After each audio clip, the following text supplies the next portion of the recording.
আজকের এই আলোচনায় যারা আলোচক তাদের পরে আমার মনে হয় আমাকে দেয়াটা, আমি তো এই ব্যাপারে এক্সপার্ট না, ওনারা এই ব্যাপারে এক্সপার্ট, কাজে ওনাদের মুখ থেকেই শুনেছেন মূল্যবান কথা এবং আমিও উপকৃত হলাম ওনাদের কথায়। যেহেতু স্বাভাবিকভাবে এখন আমার একটা দায়িত্ব আছে, ওই দায়িত্বটা পালন করতে যেয়ে আমাকে এই সমস্ত কিছু মুখোমুখি হতে হচ্ছে ঢাকা শহরের বিভিন্ন সমস্যাগুলো নিয়ে। তার মধ্যে তো ফুড সেফটি একটা বিশাল ব্যাপার, এটা মানুষের প্রতিদিনের সাথে জড়িত। আর আমাদের সবচেয়ে বড় প্রবলেমটা হলো যে আমাদের জনগণের মধ্যে সচেতনতার অভাব। এই কারণে এটাকে ইম্পোজ করা, আজকে আমার মতো প্রশাসক যারা আছেন তাদের এই দায়িত্বটা একটু বেশি পড়ে। আমি মনে করি যে আজকের এই আলোচনা এই ক্ষুদ্র পরিসরে না হয়ে, আমাদের সভাপতি সাহেব বলছেন যে মসজিদ ভিত্তিক, মাদ্রাসা ভিত্তিক যদি আলোচনা হয় তাহলে ভালো, এটা অবশ্যই আমি একমত। আমি মনে করি যে এটা আরো খোলামেলা পরিবেশে, বড় পরিবেশে আলোচনা হওয়া উচিত, বড় পরিসরে আলোচনা হওয়া উচিত। আমাদের যারা এই লাইনের ব্যবসায়ী যারা আছেন, ওইখানে আছেন, কিন্তু এই কয়েকজনই তার ব্যবসায়ী না, যে কারণে আজকে সবচেয়ে সচেতন করতে হলে যে ফুড কোর্ট নিয়ে যারা বসে তাদেরকে এটাতে আলোচনায় আনা দরকার। রাস্তায় যারা ব্যবসা করতেছে আলোচনা আনা দরকার। কিন্তু আমি যেটা মনে করি যে দেখেন আজকে ঢাকা শহরের যে কয়টা সমস্যা আমরা ভুগতেছি, তার মধ্যে খাদ্য তো আছেই, এবং তার মধ্যে প্রধান হয়ে গেছে এখন হকার। আজকে সারা ঢাকা শহর হকারে ভরে গেছে। অনেক জায়গার বাড়ির মালিকরা পর্যন্ত আমাদের কাছে কমপ্লেন করতেছে যে এইটা থেকে আমাদের রক্ষা করে। এই যে সকাল থেকে তারা শুরু করে সারাদিন পর্যন্ত আমাদের বাড়ির ঘরের লোকজন পর্যন্ত আসা যাওয়া মুশকিল হয়ে যায়।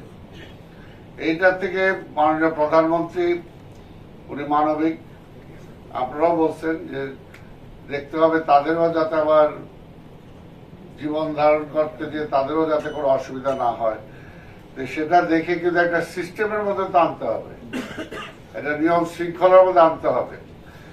যাই হোক, সে আলোচনা আমি যাই না। আজকের এইটার জন্য যেটা দরকার, আমি মনে করি যে আজকের আপনাদের এই আলোচনার এটা খুবই গুরুত্বপূর্ণ, এবং এটা আমি পরবর্তী পর্যায়ে আমি আজকেই আপনাদেরকে দাওয়াত দিয়ে গেলাম যে আরেকদিন আপনাদের সাথে আমরা বসবো, বসে সিটি কর্পোরেশন কি করতে পারে আপনাদের থেকে আমি পরামর্শটা নিব, এবং আপনারা যদি সেই পরামর্শ দিলে সেটা ভিত্তিতে আমি অন্তত কিছুটা তো হলে যে মসজিদ ভিত্তিক আমরা করতে পারি সেটা তো আমরা দিতেই পারি।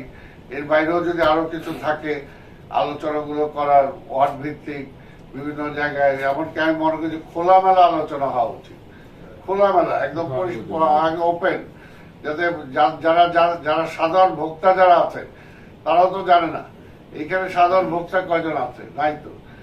সাধারণ ভোক্তারাও যাতে জানে যে সে কি জিনিসটা গ্রহণ করতেছে, এটা তার গ্রহণ করা উচিত কি উচিত না। তো সেটার জন্য আমাদের সেই ধরনের, আমি চাই যে সেই ধরনের ব্যবস্থাপনা যাতে আমরা করতে পারি, সেই ধরনের আলোচনা যাতে করতে পারি, সেটা আপনাদের সহযোগিতা আমরা চাই। আর এটা তো তার চেয়ে বড় কথা হলো যে ব্যবসা, হ্যাঁ ব্যবসা তো ঠিকই বলছে প্রফিটের জন্য, কিন্তু সব ব্যবসা তো প্রফিটের জন্য না। আজকে হসপিটাল যদি বলেন এটা ব্যবসা, আমি এটা কখনো মানতে পারি না। যদি শিক্ষাকে বলেন এটা একটা ব্যবসা, আমি এটাকে কখনো মানতে পারি না।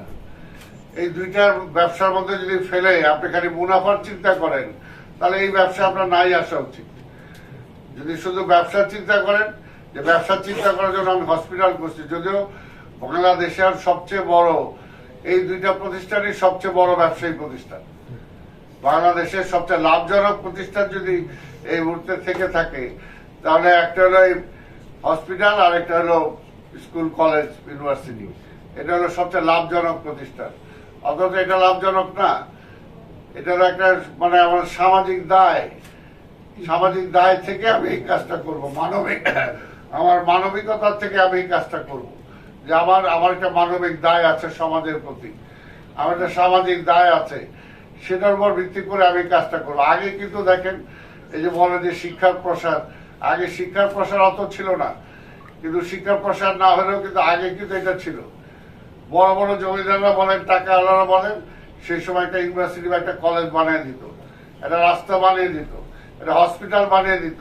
তারা মনে করতে এটা আমার একটা সামাজিক দায়, আমার পরকালের জন্য বা মানুষের জন্য, মানবতার জন্য এই কাজটা আমি করছি, এটা করা উচিত।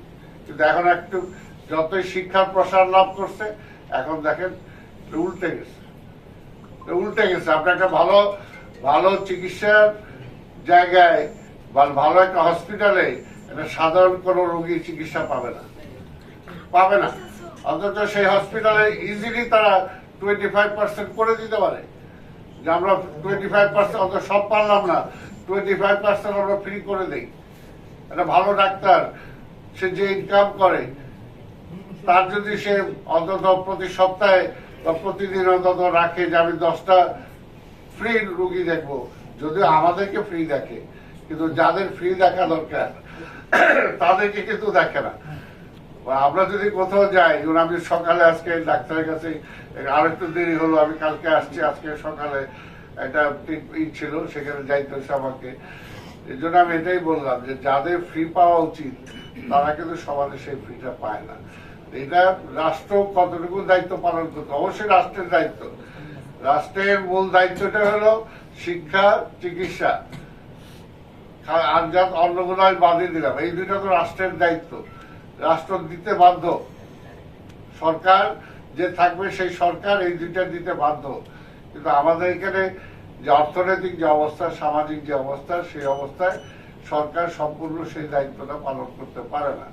এই কারণে আমাদের যারা সেই পর্যায়ের অন্তত ধনী লোক যারা আছেন, আজকে বড় ডাক্তার যারা আছেন, বড় ব্যবসায়ী যারা আছেন, তারা যদি সামাজিকভাবে এই কাজটা এগিয়ে আসে, এটা পৃথিবীর সব জায়গায় হয়। ভলান্টিয়ার সার্ভিস, আজকে রেড ক্রিসেন্টের জন্মটা কেন হলো? আজকে তো আমরা রেড ক্রিসেন্টের, যেমন ওকে আমি বলতেছিলাম যে আজকে রেড ক্রিসেন্ট, আমরা ছোট সময় আমরা রেড ক্রসের ভলান্টিয়ার সার্ভিস দিছি, কিন্তু এখন যতই বলি না কেন এখন কিন্তু সেরকম নাই। বিভিন্ন প্রতিষ্ঠানের আগে যেরকম ভলান্টিয়ার সার্ভিস ছিল, কারণ সেই সময় মানুষ কিন্তু এত কমার্শিয়াল ছিল না, নিজের চিন্তা, ব্যক্তি চিন্তাটা কম করে সোশ্যাল সামাজিক চিন্তাটা বেশি করছে। আগে সামাজিক প্রতিষ্ঠানগুলো যে দায়িত্বগুলো পালন করতো, আর কিন্তু সামাজিক সেই দায়িত্ব প্রতিষ্ঠানগুলো নাই। আজকে যুবকদের মধ্যে যে আজকে আগে ক্লাব করে একটা সাংস্কৃতিক কর্মকাণ্ড করা, একটা সামাজিক কাজকর্ম করা, এলাকার যুবকদের জন্য একটা লাইব্রেরি করা, আজকে কোন এলাকায় আপনি খুঁজে পাবেন? আমি সিটি কর্পোরেশনের দায়িত্ব নেওয়ার পরে জানলাম যে আমাদের অনেকগুলো লাইব্রেরি আছে যেগুলো একেবারে এখন মানে পোকায় খাচ্ছে, এটা ব্যবহারই হচ্ছে না। এইটা তো এইগুলো, এর জন্য আমরা যদি সেই অবস্থাটা ফিরে যেতে না পারি, জনগণকে সচেতন করার জন্য, জনগণকে আরো মানবিক করার জন্য, যখনই আপনি তাকে মানবিক করতে পারবেন তখনই কিন্তু সে ভেজাল দিবে না। ও যদি মানবিক হয় তাহলে ওর হোটেলে ওই বাধা দিবে যদি ওর কর্মচারী কোনো কিছু করতে চায়। এটার জন্য আমাদের, এটার জন্য সোশ্যাল মুভমেন্ট দরকার। এই সোশ্যাল মুভমেন্ট ছাড়া সরকার খালি ইস্তেহার দিয়ে এটা পারবে না। যেমন এটা সাবেক, আজকে আমাদের মাননীয় প্রধানমন্ত্রী জনাব তারেক রহমান যে কোনো কারণেও বাধ্য হয়ে তাকে বিদেশে অবস্থান করতে হয়েছে 17 বছর। সেখানে অনেক কিছু তিনি শিখেছেন এবং সেগুলো এখানে এখন তিনি কাজে লাগানোর জন্য চেষ্টা করছেন। এটা বাস্তব, যেটা সত্য, যেটা ভালো, সেটা তো আমাকে ধরতে হবে, ধারণ করতে হবে। সেটার জন্য আজকে আমরা চাই যে ঢাকা শহরে আপনাদের মুভমেন্টটা যাতে আরো বাড়ানো যায় এবং এই মুভমেন্টটাকে গণমুখী করা যায়। এটা কিন্তু গণমুখী না, এখন আপনাদের লিমিটেড একটা সার্কেলের মধ্যে আছে। যে এখানে একটা প্রস্তাব দিলেন, আমাদের সভাপতি সাহেব দিলেন, আগে একজন দিচ্ছেন, আজকে থেকেই তো আমরা ওইটা শুরু করতে পারি, যেটা হোয়াটসঅ্যাপ গ্রুপ, তাই না? এটা আজকে থেকেই শুরু হতে পারে। এবং আমি বলি যে আমার সিটি কর্পোরেশনে এটাকে মেনটেন করবে, সিটি কর্পোরেশন এটাকে চালাবে, সিটি এটাকে যাতে আরো বড় করা যায় সেটার জন্য চেষ্টা করবে। কারণ আপনাদের সহযোগিতা দরকার। এবং আমি যেটা চাই যে ঢাকা শহরে আসার প্রথমে আমরা যে সভাপতি সাহেব যেটা বলছে, আমি কিছুদিন ধরেই চিন্তা করতেছিলাম এই ফুড কোর্টের বাইরেও এখন তো নর্মাল একটা নিয়ে, মানে ভ্যান নিয়ে একটা ফুড কোর্ট চালু হয়ে গেছে। আজকে দেখেন কিছু কিছু জায়গায় সন্ধ্যার পরে আমাদের ইয়াং জেনারেশন আজকে মনে হয় যে ওই খাবারটা না খাইলে তাদের এখন মানে খরচ কাজে মনে হচ্ছে না। তাই না? আর ভ্যান চালক ও পানিটা সবচেয়ে বড় যে কথাটা বলছেন, পানিটা হলো সবচেয়ে বড় কি, ওই যে পানি দিয়ে সে প্লেটটা কি ধুচ্ছে কি ধুচ্ছে না, বা খাবারটা যে তৈরি করলো ওই খাবারটা তৈরি অন্তত একটা ভালো পানি দিয়ে করলো কিনা, এটা কি দেখার মতো কিন্তু কেউ নাই, এটা দেখার মতো কেউ নাই। কাজে এটা আমি আপনার সাথে আমি নিজেই ভাবতেছিলাম যেগুলোকে আমাকে যাইতে হবে কিছু কিছু জায়গায় যে দেখতে হবে, এবং দেখে আমরা চাই যে হ্যাঁ তারা ব্যবসা করুক, কিন্তু সেই ব্যবসাটার জন্য আমাদের সে একটা সিস্টেমের মধ্যে আনতে হবে, একটা পরীক্ষার মধ্যে দিয়ে আসতে হবে।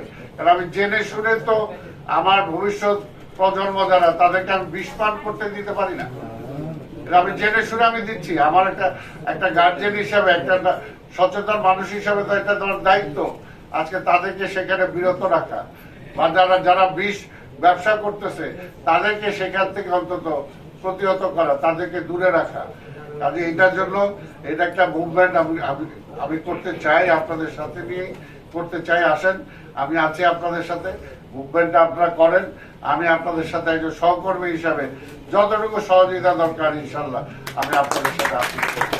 এটা আমাদের দরকার, এটা আমাদের দরকার। যদি আমাদের ভবিষ্যৎ প্রজন্ম, বিশেষ করে ইয়াং জেনারেশন যেভাবে মনে হয়ে গেছে এখন, আগের মানে বিদেশের মতো বাসার খাবার তাদের মানে রুচিতে আসে না, তাকে ফাস্ট ফুড খাইতেই হবে।